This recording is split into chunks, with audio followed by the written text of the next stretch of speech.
How's it going, everybody? Hope you're all doing well. So I'm kind of back here for another stump talk.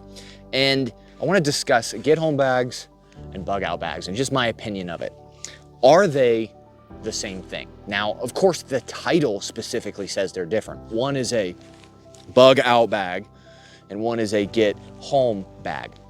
But can they be the same bag? In my opinion, depending on the situation, they can be. My bag is both, it's the same thing for me, a get-home bag and a bug-out bag. I originally had two, and this is mainly because the environment and what I was, dealing with at the time. But now that I am where I am, I've really adapted it into the same exact bag. It accomplishes the same tasks. And mainly that's because of the environment that I am in and how far and how often I go away from my home. So, for instance, I often film in locations like this all the time, and this is often further away. Sometimes it's fairly close depending on where I film, but sometimes I can see myself up to 120 miles away filming or, enjoying or doing something, with my family, or, just me alone or hiking or shooting or doing whatever I'm doing out here. And I would have to, if something would happen, right? Because I'm a worst case scenario person. So whatever you believe in that could happen, I just believe that worst case scenarios, my vehicle doesn't work anymore. I'm 100% on foot and there's no one else out there to help me. There's no one alongside the road. Everyone else is in the same boat. So I'm gonna have to go roughly 120 miles to get home.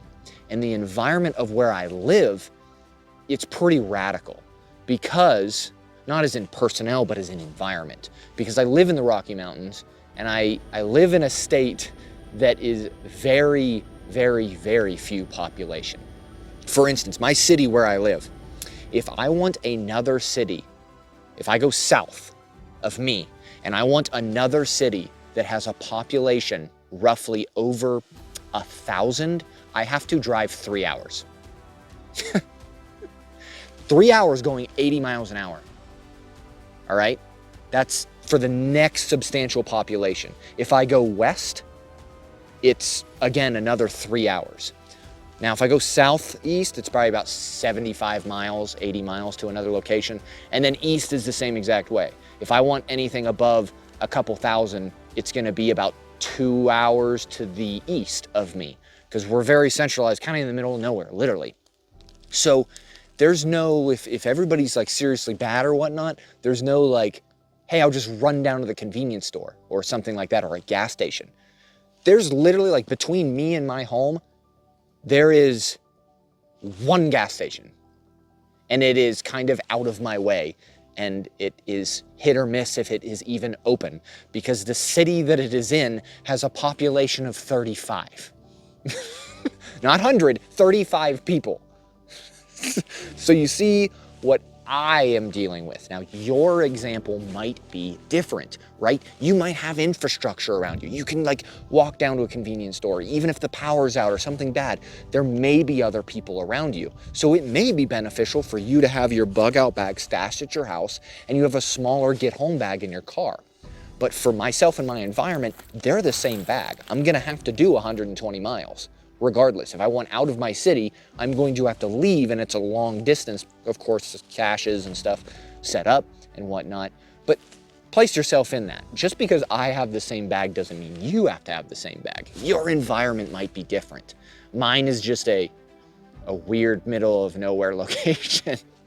So some of you probably aren't in that, because if you look at population statistics, most of you are not in ridiculous locations like this. So it may be beneficial to have two separate bags, right? Have a smaller bag, maybe like this is a get-home bag and whatnot. So think about it, right? Can they be the same bag? Sure.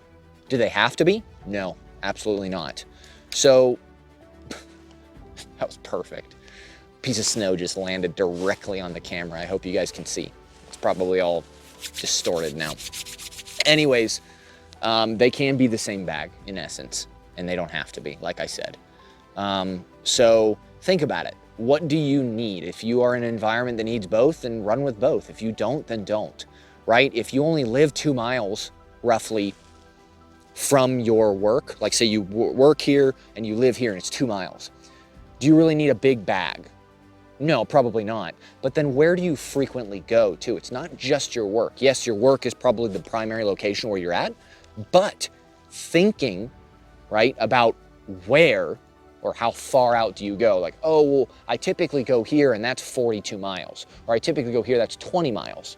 You know, okay, well, have a bag set up if you need to on foot from the furthest out likely location that you will be, right? That's just smart, setting up that. So like, hey, I do, you know, I go to this place on the other side because I work there, or I go there for some reason. Cool, it's 27 miles. Okay, have a plan for 27 miles. Just my recommendation. Cool, wanted to explain my situation, maybe give some light into your situation. Ultimately, do whatever you want. At least where I live, it's free country-ish, and you get to make your own decisions. So make the best decisions for you. This is just food for thought. Think about it. Use this as talking points and maybe to re-alter some of your gear or something like that. So if you guys like this kind of stuff, want more, definitely like, subscribe. Greatly appreciate it. I could talk hours on this topic. Most people don't want to hear that, but if you do, then cool. Maybe we'll start doing it more. I don't know. Other than that, hope y'all have a great day.